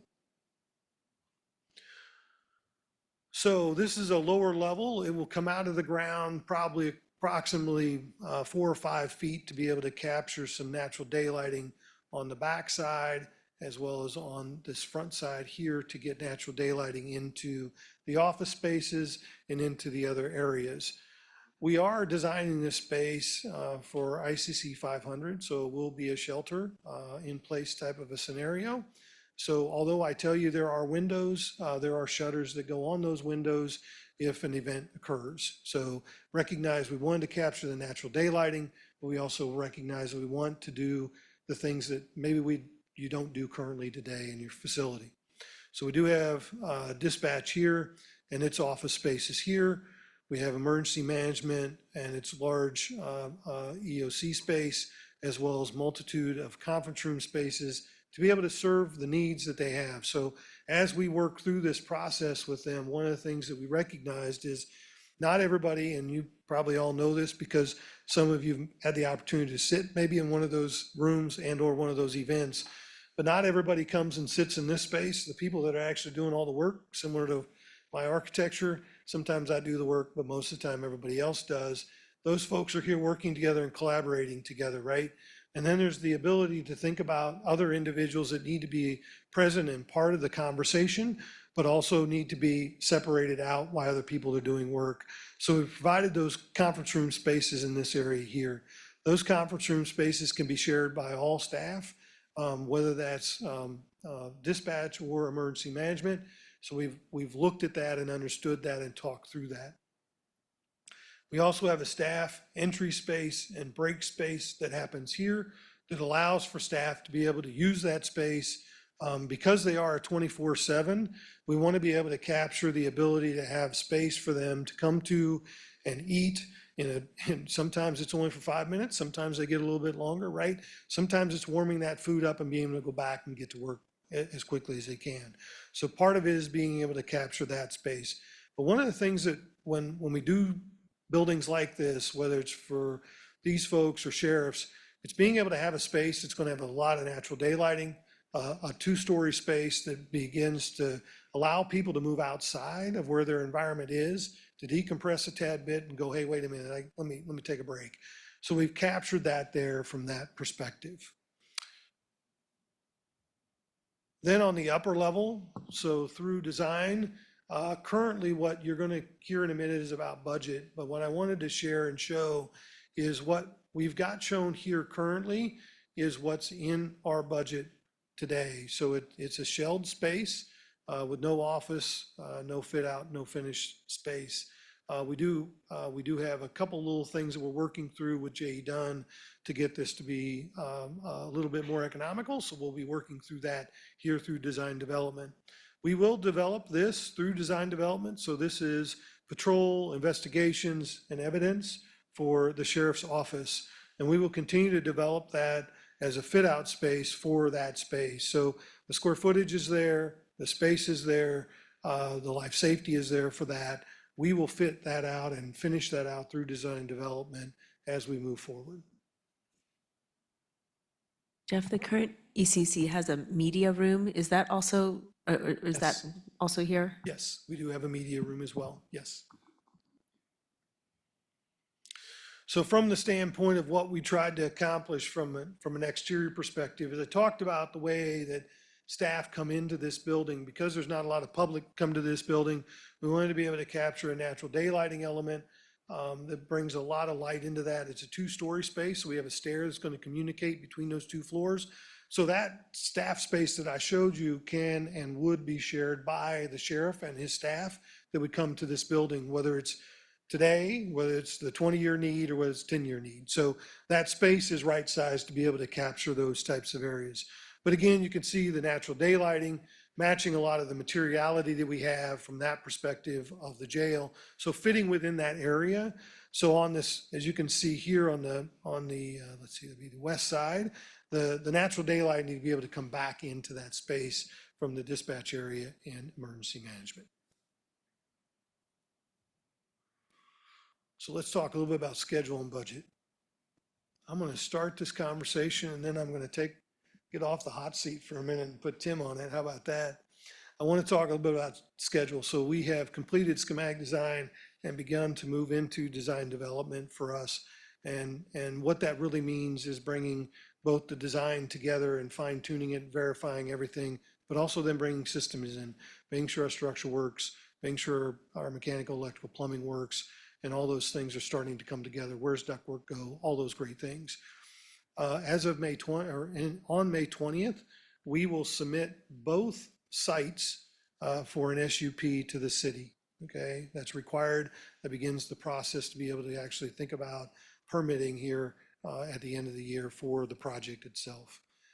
July 12th, our team will complete design development and then have another cost estimate that will reflect where we are and where we're moving towards.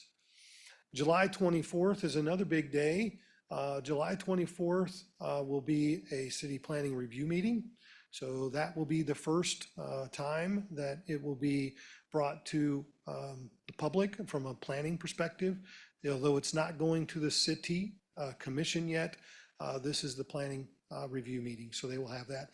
So all staff will provide comments between May 20th and I think it's about 2 weeks prior to that, to us. We'll answer those, we'll revise things that we need to, whatever that may be, but then it'll go to the planning for review. And the intent would be that they would say, great, thank you very much, and move it on to then a meeting with the city, which would then, the city council, which would then happen in August, which then we'd have full approval for the SUP. And at that point, for both sites, then at that point, then you could, we can get a building permit and those things to move the project forward at the end of the year. Does that make sense? Great. Tim, I'm gonna let you kind of finish out what we think on the construction side and budget. I guess while Tim's coming up here, I guess I want to put a little bit of a disclaimer. All of these numbers are estimates at this point. We still have quite a bit of work to do. So while I know I have a reporter in the room and the commissioners as well, I just want us all to be prepared that we are still very much estimating at this stage, and these are not final numbers. Did I say anything? Thank you, Sarah. All right. I probably would have started with that. So let me finish up on schedule before we get into budget. So Jeff mentioned the design schedule. You know, we're going into design development for those, that's kind of like that second big phase of design. After that, we have what's called construction documents. So there's kind of two big steps.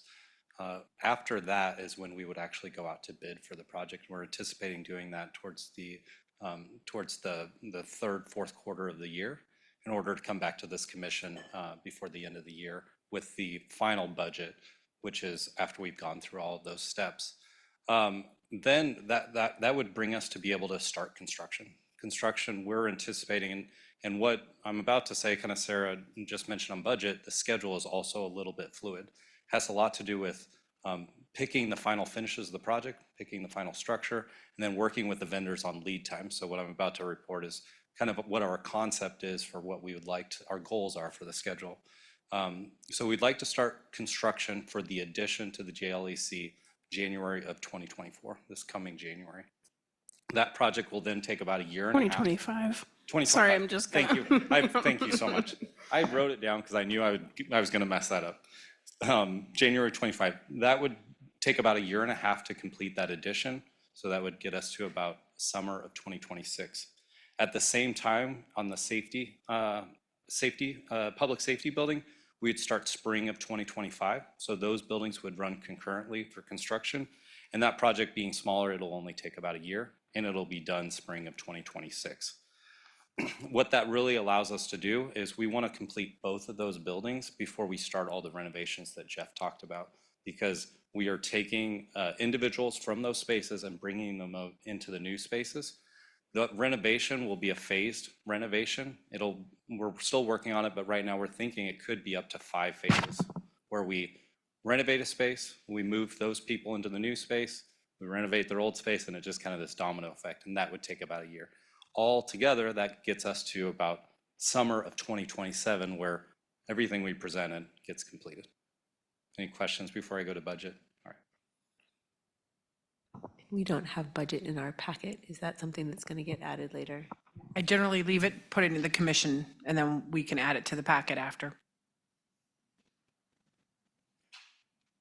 So this budget, to start at the bottom, the final dollar value you're going to see is the same and very similar to what we presented before. We've worked with Trainer back and forth to go over the last couple of months to make sure that every time we went up in a category, we went down in another category to balance that budget, knowing how important it was.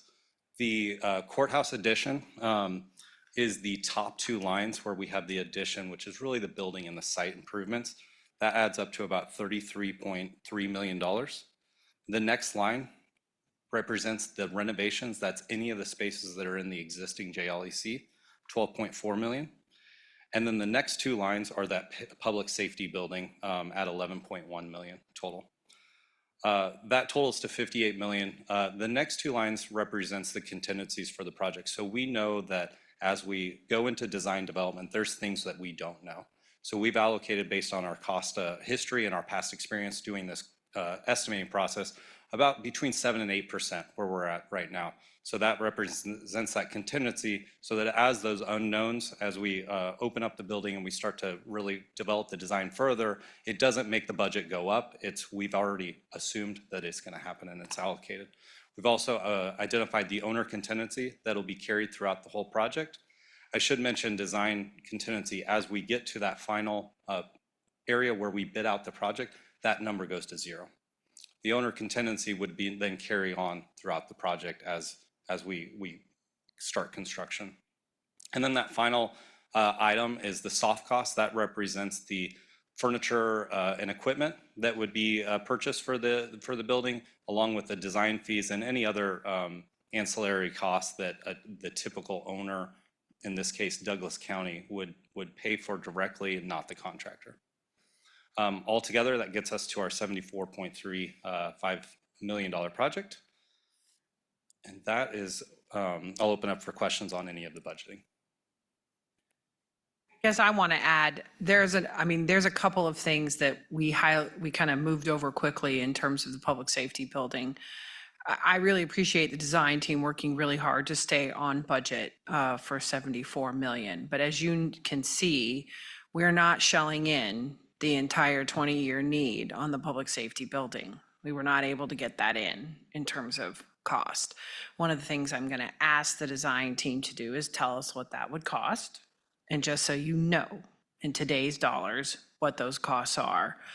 In addition to conversations around solar, in both sites, and ground source, I always forget what that thing is, geothermal. I believe that would be just at the public safety site.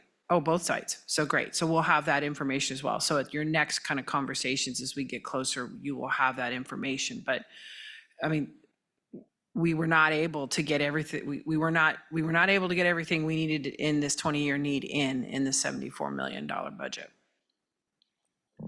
And I think from previous conversations, we recognized that we were not going to meet every need, but that dollar figure was pretty important. Sarah, can you just give us a sense of timeline about where and, the steps that we these next steps we were given about the permitting process? What's the step before going for the debt? Can you just talk about like where I know it's all a little bit fluid, but I think Jeff can help contribute here too, but what I would say is tonight we're asking you to commit to the total project scope, that this is the scope we're looking at. We're not going to consider some fifth, building on top that's a Space Needle type thing, that we're on track to what we want to do. Commissioner Kelly's like, can we get a Space Needle? And so that we're on track with this process. Generally, the commission doesn't vote to approve the project until we have a total project cost, which would be after we do, it's when we would set your guaranteed maximum price, and that's when we would do that. We would do that before we would issue any debt on the project. And I think, what's your estimation for that, Jeff? Let's talk. I want to walk you through a schedule real quick, because I think part of it is what you're asking is. Back to that slide. Yeah, what you can't read. There are some milestones we're going to hit, but there's some places where there's really only one time that we're going to walk up here, Tim and I together, and ask you to approve the project and move the project forward. And that will be in November. And we'll ask you to approve a project that will be completed. We'll be able to walk you through everything that's there from a documentation perspective. You'll see the full design and everything. It'll be completed from our perspective on the design end. And we'll come in and that'll be fully priced, looked at, and bid from J.E. Dunn. So they will be able to talk about what that looks like, how many contractors they looked at for each of the scopes and the packages within that project. That will be the time with this county, this commission group will say, yes, go build the building, okay? You're signing a contract at that point. You have two contracts that you've already signed, one for our team to do the design work and one for J.E. Dunn to do the pre-construction work, and that's what they're doing until they get to the GMP side. So that's when that happens, and then that's where Tim's comment about getting started here in January of 2025 is the where we want to be, to me, be able to kind of move this project in a direction to be successful.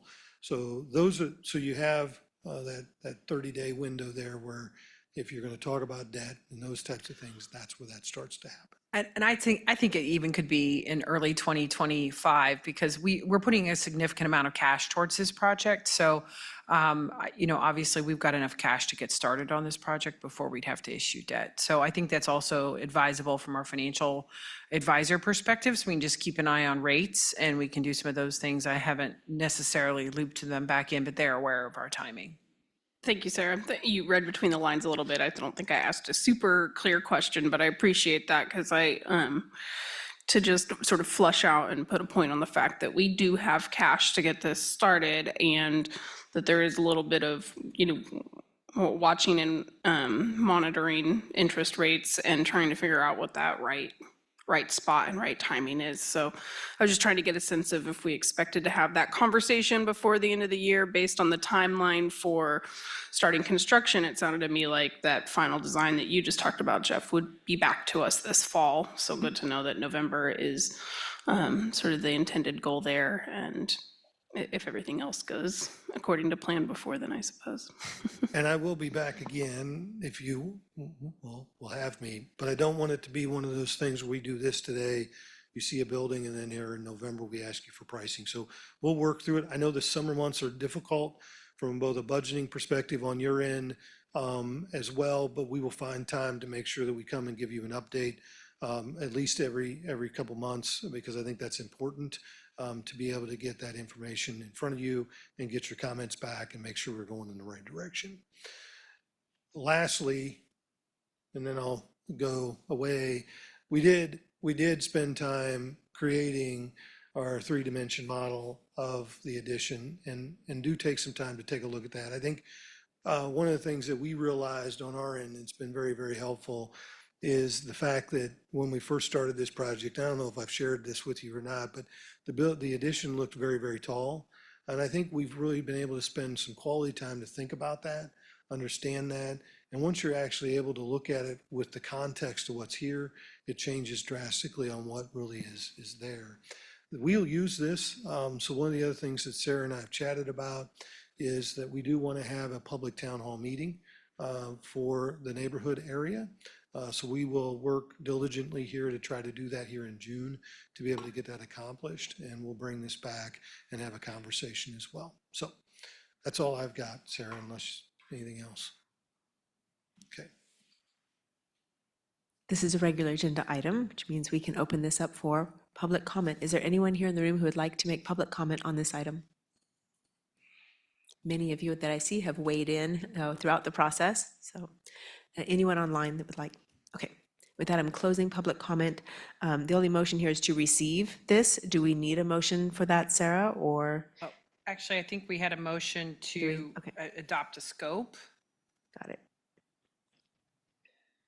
Yep, it just doesn't start with that. Yeah, it's an and. I have just a couple quick comments. One, Jeff, thanks for your note there at the end about the town hall meeting with the neighborhood. And I assume you mean specifically the neighborhood around the downtown JLEC county campus, as I like to call it. That's definitely necessary, and I remember we sort of talked about that very early on. I think also this, in particular, this time in the phase of this project is an important one to pay attention to some coordinated and purposeful communications. So I'm sure those conversations are already happening with our county's public information officer and all the other departments that have PIOs too, but I think that's a really important piece of it that I don't want to lose sight of, how we are communicating about this as it goes through more public processes like the planning review. And we have this town hall meeting specific to the neighborhood and such, just to really think cohesively about, you know, what we are emphasizing to the public. And I think I want to encourage that, you know, departments that are maybe not, obviously not every single department, but certainly some of the departments and entities that are impacted by this project, that we consider really including them in our public communications, right? Just to really communicate fully what the purpose and need behind this project is and where we're at with it. From not just the county commission and the county administrator's office talking about it, but from, you know, those entities and partners that are directly impacted. I think that's an important piece that I want us to keep our eyes on in the coming months, especially. And then my other comment is just that I want to, I lost my word for it, sorry. I just want to renew my request that we have some 3D printed historical courthouses, at least. I mean, we can 3D print the other building too, but that historic courthouse, I really want one, and I think it'd make really good Douglas County swag. I'm just saying. Next meeting, I'll have that. Not just for me, I mean for the public too. It's just a very fun little thing that I've appreciated seeing. And recognize how much the project has evolved as we've had these conversations, and I very much appreciate that I've gotten to kind of poke and ask a lot of questions, as you may have noticed. I really think that where it is evolving to is a really great space for meeting the needs that we set on. And I know it's not the whole of the 20-year need that was known when we were looking at the price tag. So, but I really am dialing in with a level of comfort about what it is we're able to accomplish with what's being put forward. We'll probably still be able to have questions as we go on, but thank you. Ready to make a motion. I move to approve the total project scope of work and also direct the design and construction team to proceed on into the design and development phase of the project. Second. All in favor? Aye. Thank you. And that is the end of our regular agenda. We move to appointments. Do we have any? And thank you all for being here. It's quite a team effort. I don't think we have any appointments We that just have I've some coming up. prepared you for. I'm gonna try to remind some folks that we've asked to give us some names within the next week or two. And Sarah, do you want to start with your memo? Yeah, thank you, commissioners. My memo is attached. I want to make sure, I had Ben Harris with our zoning and codes team put together a little update on some of the FEMA hazard mitigation funding work that we've done. I do have some pictures. As you commissioners know, you've authorized us to apply for FEMA grants to acquire properties in the Washington Creek floodplain that have been repeatedly impacted by flooding. So we're continuing to do that. And I was hoping to get some pictures attached. And I'm not sure Jake got them attached, but I do have some copies of them if you would like to see them. Also, just want to make sure commissioners are aware that we have work sessions the next 2 weeks. Then on the 29th, we are not meeting. And then I don't think I'll have a work session on June 5th at this point. And that is all I have, commissioners.